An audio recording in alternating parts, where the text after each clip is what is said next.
de regreso, 10 de la mañana, 43 minutos.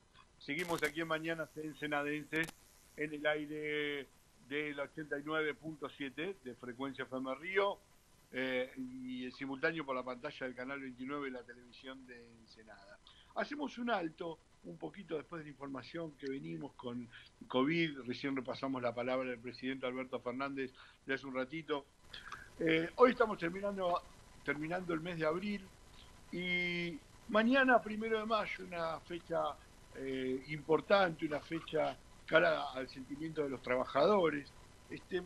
Y en la web, en nuestra web, en multimediosensenada.com.ar, pueden ver una muy buena nota, ¿sí? Una muy buena semblanza sobre el Día del Trabajador, sobre el Día del Trabajo, que realmente les digo que la vean, que la ha escrito Oscar Cuartango, que es abogado, especializado en Derecho Laboral, pero más que nada, bueno, es un apellido muy conocido, es el ex ministro de Trabajo en la provincia de Buenos Aires entre 2007 y 2015. Así que le agradecemos porque, bueno, la columna, la nota, la semblanza que ha hecho sobre el 1 de mayo está muy buena y queremos charlar con él. Oscar, muy buenas tardes, muy buenos días, mejor dicho. ¿Cómo le va? Walter Episcopo lo saluda. Buenos días a vos, buenos días a todos los ensenadenses. Yo también soy ensenadense, lo que se omitiste mencionar en el pormenorizado de detalle que hiciste de mis antecedentes, que es una cosa muy importante para mí. Es ensenadense. ¿Cuál es el barrio de Oscar Cuartango? ¿Cuál es el barrio de la familia, de la infancia? Es la vieja calle Rocha, actual Sidoti, entre Sarmiento y Perú. No sé si conservarán ese nombre en las calles transversales. Bien, bien. Bueno, ensenadense, bueno, conoce bien la ciudad, conoce bien la idiosincrasia, y la forma de pensar y de sentir, ¿no? Una ciudad que el próximo miércoles 5 de mayo cumple 220 años, ¿no? Exactamente. Ni más ni menos. Así que estamos con Oscar Cuartango, ensenadense, ex ministro de Trabajo de la provincia de Buenos Aires. Así está bien. Bien. Estaba repasando bajo el título Remembranzas del Día de los Trabajadores, por el Día del Trabajador que va a ser en la jornada de mañana. Es una nota que invito a la gente que la lea, que ya está publicada en la web, en multimediosensenada.com.ar. Un día, en estos tiempos, siempre fue importante y fue motivo de celebración, pero bueno, en estos tiempos de pandemia y de esta nueva realidad, ¿no? Lo vivimos de manera especial también. Y evidentemente que sí, porque incluso son tiempos de cambio en materia de laboral, en lo que se refiere al mundo del trabajo. Es decir, son cambios que veían venir en función de la informática, la robótica, la inteligencia artificial, todos los progresos tecnológicos, pero que se preveía que iban a acaecer y se iban a potenciar unos años más adelante. La pandemia los ha detonado. Y entonces ahora el interrogante es cuál es la realidad laboral en la pospandemia, ¿verdad? Claro, eso por un lado, ¿no? El año pasado también estuvo dando charlas y hablando sobre esta nueva forma de trabajo, de lo que se llama home office, es una nueva forma de trabajo también. Así es. Incluso, bueno, respecto del home office o teletrabajo, porque no me gustan los anglicismos a mí, el teletrabajo está regulado, es decir, el Congreso ha cumplido una función importante regulando el tema, con sus más y sus menos, pero hay una regulación que pone las cosas en su lugar y que evita lo que se llamaría el cuentapropismo o el fraude laboral, y que sería con la calificación de monotributistas de los trabajadores que así se desempeñan, ¿verdad?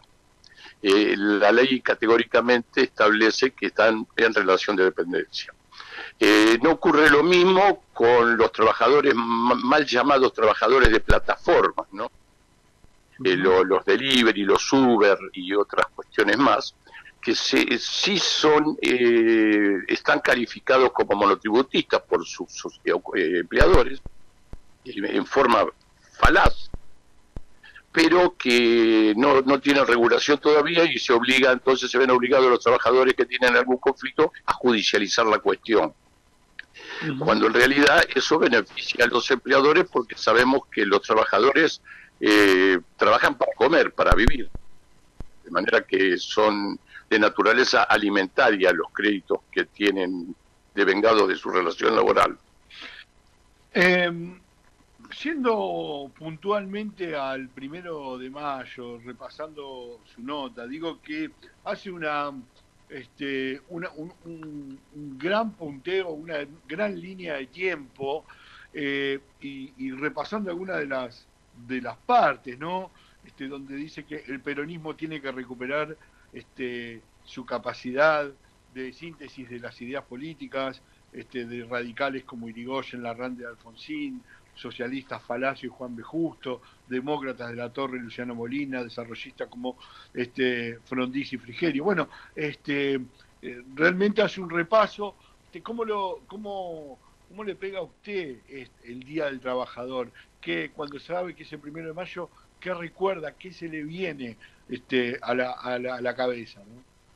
Bueno, yo tengo presente, por ejemplo, la bandada de bicicleta con sus respectivos ciclistas, que eran los trabajadores de Destilería La Plata, de YPF o de Río Santiago, el Miniers. Claro. Hablábamos hoy de que es ensenadense, bueno, y eso ya es una imagen, es una pintura, una foto de ese momento, ¿no? Exactamente, y lo tengo muy grabado en la mente, ¿no?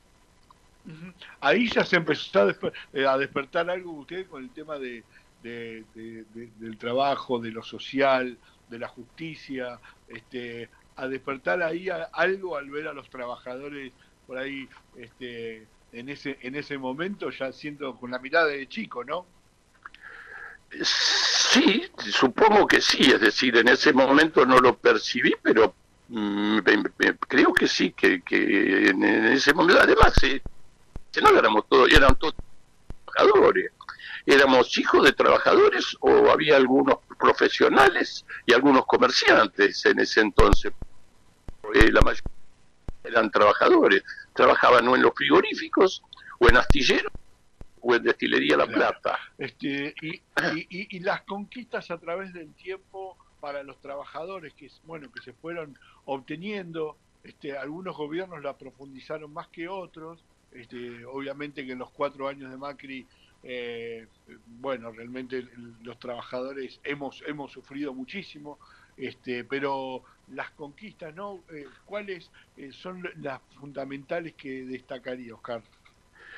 Bueno, por un lado la jornada de 8 horas, yo quiero puntualizar que si bien el Día del Trabajador es un acto, en su origen fue conmemorativo de los mártires de Chicago, que son los fusilados en esa ciudad de Estados Unidos por reivindicar la jornada de 8 horas. Está jalonada la historia y las conquistas laborales están jalonadas por muchos luchadores, por muchas víctimas en distintas nacionalidades. Y hago referencia en la nota, que no abundo sobre ella porque está cargada en la página web, pero sí hago referencia a la Semana Trágica, a la Patagonia Rebelde, a los quebrachales en el Chaco y en el Chaco santafesino en particular, que son circunstancias que luchas y asesinatos que ha habido durante toda nuestra historia, y donde las clases populares, los sectores de los trabajadores, eran los grandes ausentes de la vida política del país. hubo un breve periodo, no tan breve, donde durante la época irigoyenista, donde se dio una contradicción entre represión y conquistas y logros. Irigoyen implementó la jornada de 8 horas. Durante el gobierno de Irigoyen se adhirieron a algunos convenios de la Organización Internacional del Trabajo, y durante el gobierno de Irigoyen, paradojalmente, ocurrieron esos hechos tremendos de represión. Yo creo que fue porque las clases dominantes y la corte todavía no habían entregado el poder, no habían perdido el poder, y entonces actuaban por encima y a pesar de Hipólito Yrigoyen, ¿verdad? Claro. Pero incluso dentro de su partido había fracturas importantes, los galeristas, los alvearistas, y lo mismo que sucede ahora, donde algunos los radicales están con cambiemos institucionalmente o estructuralmente, pero algunos los progresistas están en el Frente de Unidad, y como Moró y como otros tantos, ¿verdad? Claro, y alguna vez fue muy claro el propio Raúl Alfonsín, el límite es Macri, ¿no? Por ejemplo, sí, cierto, sí. En una nota dijo, por eso digo que es raro aquellos que reivindican el radicalismo, ¿no? Un partido centenario, como lo han desmembrado, como lo han prácticamente regalado, y en el gobierno en época neoliberal como con Macri, lo han hecho pisotear y, y no han reivindicado eso que dijo, si se dicen alfonsinistas, lo que decía Alfonsín, el límite es Macri para todo. Por supuesto, inclusive yo a Crisólogo Larralde, el radicalismo en el 45 fue con la Unión Democrática, en el 46, ¿no? Pero Crisólogo Larralde no fue con la Unión Democrática, interpretó el peronismo, no lo acompañó, pero tampoco se opuso, ¿verdad? E incluso después fue el gestor del artículo 14 de la Constitución en la reforma del 57, a pesar de no ser convencional constituyente, porque era el presidente del Comité Central. Bueno, pero digamos que en ese sentido, donde se detona el progreso y se da contenido social a la cuestión del trabajo, es a partir del 4 de junio del 43, cuando ocurre la sonada militar que pone fin a la década infame, como la calificara Arturo Jauretche, ¿verdad? Bien. Sí, perdón. No, y entonces aparece Perón. ¿En qué momento en qué momento usted de su vida dijo, bueno, estuvo más cerca digamos, del éxtasis de decir, bueno, estamos en un momento de grandes conquistas, estamos en el mejor momento, nos acercamos al ideal para el trabajador? En dos periodos. En uno, por un lado, a pesar de que había una violencia muy grande, los trabajadores estaban muy bien, que era cuando el Perón volvió al país. Uh-huh. Es decir, en ese momento había pleno empleo, merced al plan económico de José Belgelbar, había pleno empleo, había una redistribución de la riqueza que era del 50%, el famoso 50-50. Ahora sí voy a recurrir a un anglicismo porque está institucionalizado por el tiempo, ¿verdad? Por la historia. Y en ese momento, por ejemplo, trabajaban a pleno, y en las famosas paradas de la destilería, si alguno se quedaba sin trabajo, al otro día le conseguíamos un trabajo. Mira, fíjate vos qué mundo ideal. No obstante que había algunos sectores que hacían de la lucha armada una reivindicación, pero incluso por eso es que no prosperó la lucha armada, porque la población, los trabajadores, estaban bien, estaban muy bien. Fíjate vos qué diferencia con la situación actual donde tenemos un índice no de pobreza, yo diría de exclusión o de miseria, porque nosotros éramos pobres en nuestra niñez, me refiero a los hijos de los trabajadores. Mi papá trabajaba en el frigorífico, sí, pero éramos pobres pero con dignidad, no nos faltaba comida, podíamos estudiar, podíamos ir a la universidad, teníamos acceso a la universidad. En cambio ahora no hay no hay para comer. Hay sectores que no comen o que comen mal. Sí, han cambiado los tiempos, ¿no? Han cambiado decididamente los tiempos y las realidades también. También, sí, sí. Y después el otro periodo fue durante, no, ya con desocupación, porque la desocupación arranca después de Alfonsín y la hiperinflación, pero después fue con Néstor Kirchner y con Cristina, que durante los 12 años del gobierno de Néstor y Cristina se negociaron convenciones colectivas y se actualizó anualmente el salario mínimo vital y móvil. Es el periodo más largo de la historia argentina donde se negociaron colectivamente, se negoció anualmente todas las convenciones colectivas y durante el cual se actualizó anualmente el salario mínimo vital y móvil. Con su más y con su menos, pero claro, eso es un dato objetivo e indiscutible. Bien, y claro, la negociación colectiva es la forma más democrática de regular las relaciones entre trabajadores y empleadores, ¿no? Estamos charlando con Oscar Cuartango y de cara también al Día del Trabajo de mañana, pues digo que también el puesto o al haber sido ministro de Trabajo, no es uno llega a un lugar que importante, representa justamente a trabajadores y a tratar de que todos los trabajadores, a llegar buenos arreglos y a que todos los trabajadores estén lo mejor posible. Obviamente que todos siempre queremos ganar más o estar cada vez mejor, pero bueno, hay que ir tratando de mejorar o equiparar las cosas para que los trabajadores no terminen pagando la fiesta de otros, ¿no? Coincido plenamente. Es decir, todos los avances tecnológicos a los que hemos hecho referencia se legitiman si son en beneficio del conjunto y se deslegitiman si son en beneficio de pocos y a costa del conjunto. Claro. Ese es un parámetro, digamos, a tener en cuenta.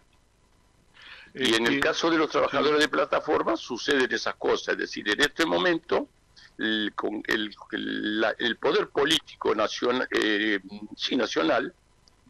tanto el legislativo como ejecutivo, están en deuda con la regulación de los mal llamados trabajadores de plataformas. Están en deuda porque no regularon.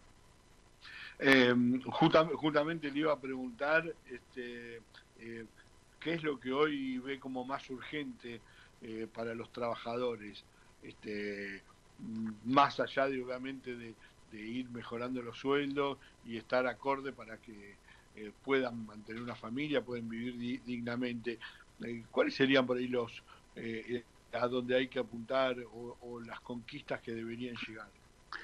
Mira, el punto está en lo siguiente: se tiene que combatir el trabajo no registrado y se tiene que generar puestos de trabajo.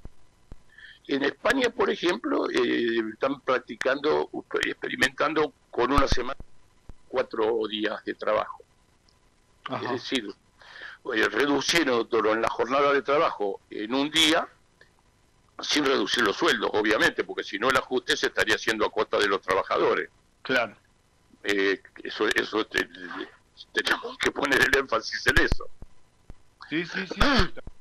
Está bien, y yo, por ejemplo, propicio a grandes rasgos que haya una especie de blanqueo o regularización del empleo y también de la situación económica en negro, porque para que haya trabajo en negro de la magnitud que lo hay en nuestro país, tiene que haber economía en negro.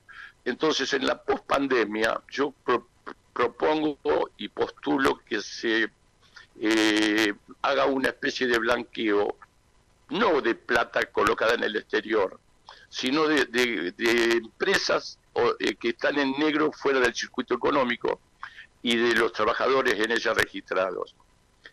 Que sea todo lo generoso que tenga que ser para captar a las empresas y a la economía en negro y blanquearla, porque de última lo generoso que se pueda hacer se va a ver compensado a partir del blanqueo en adelante con la contribución que no estaban haciendo esas empresas, ¿verdad? Y que la van a comenzar a hacer. Y también los la regularización de sus trabajadores.